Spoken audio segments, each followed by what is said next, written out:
Where were you before you were born? This is a very strange question, and most people's answer is that life begins when we come out of our mother's womb.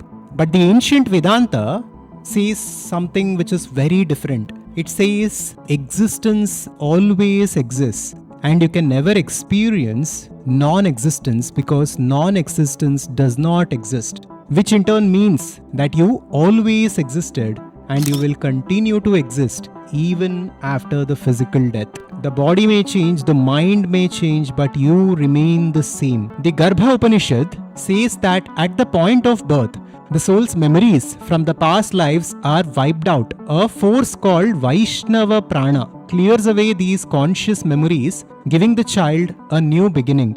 In this important video, we will trace back that hidden journey. You will understand how a soul or a subtle body carries its old impressions but still experiences a new life as though it is a fresh one, as though it is living from scratch. And all this brings us to the first question, which is, what if we were conscious even before we were born? The Adhvaitha channel is about consciousness and conscious creation. Here we explore Vedanta and various ancient teachings from India to understand the nature of reality and to consciously create our lives. The first part of the video is about the journey before birth.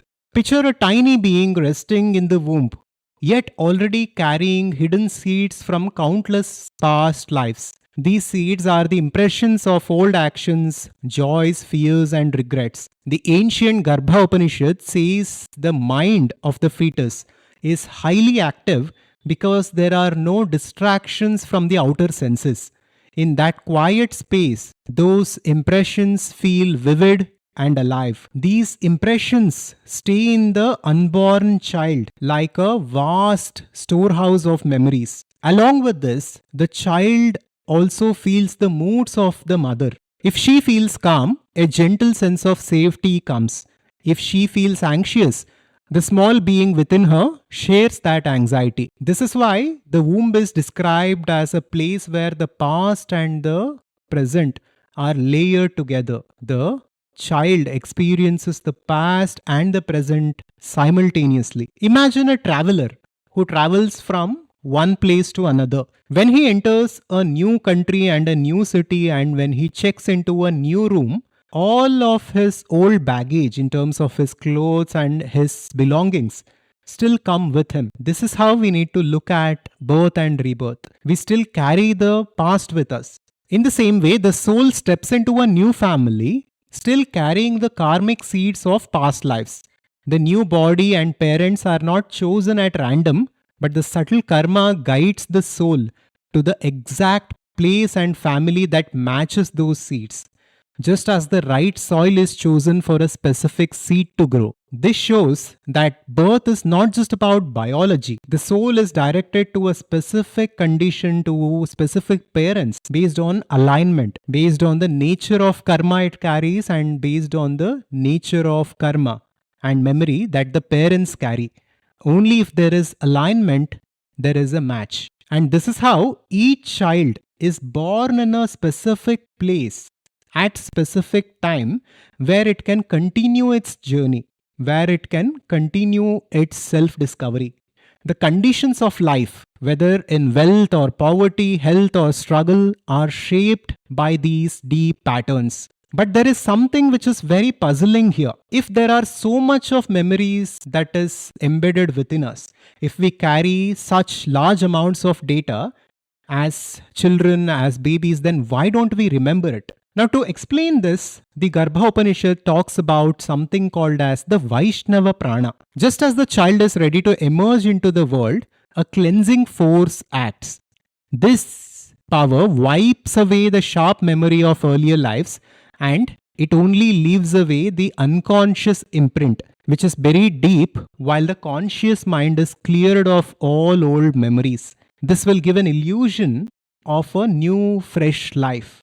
And this will also help us manage our emotions and our life better. Swami Vivekananda gave a very simple answer to this question. When asked about why can't we remember our past lives, Vivekananda said, You don't even remember what you ate yesterday. How are you supposed to remember what you did thousands of years ago? So it's just that those memories still exist deep within the unconscious mind, but our conscious mind simply has no access to it yet. But there are great yogis and rishis who, through various practices and systems, are able to access those memories. But this forgetfulness is not a mistake, it is nature's gift. Without it, we would be dragged down by the emotional weight from countless earlier lives. By clearing these memories, the infant is allowed to start a new life without old resentments or grief blocking the way. In this way, whenever a new child is born, it is not a fresh life, but it is just a beginning of the new chapter where previous chapters already exist. But if life begins again with every birth, then what takes place in the gap after death? What happens between the two chapters? With this, let's come to an interesting part, that is the gap between birth and death. What happens there? Have you ever wondered what happens the very moment after you die? The body becomes still, breath and heartbeat stop, but then what happens after that? Vedanta says death is just the death of the physical shell. It is like us changing our clothes. It doesn't mean anything significant. And just like our physical body, the Sthula Sharira, we have our subtle body, the Sukshma Sharira, which travels from one physical body to next at the time of the physical death. The subtle body has three parts. First is prana, the vital force that keeps the system alive. Second is the mind, which holds your thoughts and feelings. Third are the karmic impressions, the unseen record of your past actions. These three stay with you when the physical body is left behind. The Garbhopanishad makes it even more clear. It talks about intricate details on how, when someone dies with confusion, stays at an unconscious realm in that place of confusion for some time until everything cools down and until that energy, that subtle body is ready for another physical birth. And in that unconscious realm, they undergo experiences of pain and pleasure according to past karma. They remain in that state until the strongest impression from their earlier life rises to the surface, and that becomes the seed of their new birth. That is why if there is an unfinished lesson in the past life, you will be drawn to certain events and circumstances in this life through which you will face that lesson again until the lesson is learnt. If happiness is due for you because of your past good karma or earlier merit, the right conditions appear to allow that joy. The law of karma is very exact. To most people, death looks like the end of everything. But this is not how Vedanta says it. It is more like a changing set of clothes at the end of the day. Between two births, there is also a pause. Outwardly, this looks like emptiness. Inwardly, karmic forces are moving. They shape which impression rises strongest. When the impression takes hold, it pushes the subtle body toward the womb that matches its path, and the new life quietly begins. Now we discuss the physical body and the subtle body. But Vedanta says you are neither the physical body that dies at the time of death, nor the subtle body which travels from one body to the next. So if you are not the Sthula Sharira, if you are not the Sukshma Sharira, then what are you? Here we come to the final part, which is about the three bodies and the unchanging self, the Atman. There is a framework called Shariratraya Viveka, which talks about the three bodies each of us have. At first, there is the physical body that we can see, feel and touch. Beyond that is the subtle body with the mind and the prana. But beyond that is the causal body with unconscious memories and karma and ignorance. But beyond that is our true unchanging nature as the witness consciousness. That is what we must tap into, and that is the goal of life. Going beyond the 3 points of identification, going beyond the three bodies, and recognizing ourselves as the unchanging consciousness is what we call moksha or mukti, which will end the unconscious cycle of samsara, that is the cycle of birth and death. The physical body is made of 5 elements: earth, water, fire, air, and space. It grows, it eats, it moves, and one day it falls. Through this body, we can see and feel and hear and touch, and we interact with the world and we experience various things. But it is also very fragile. It can be hurt, it can be touched, and it can be destroyed in this physical dimension. Then comes the second body, which is the subtle body, which you cannot see with your eyes, but it is always active. It holds prana, the force of life. It carries the mind, intellect, the choices and emotions. When you feel joy or sadness, it moves through this body, the subtle body. At the time of death, like we discussed, this subtle body moves on to the next physical body.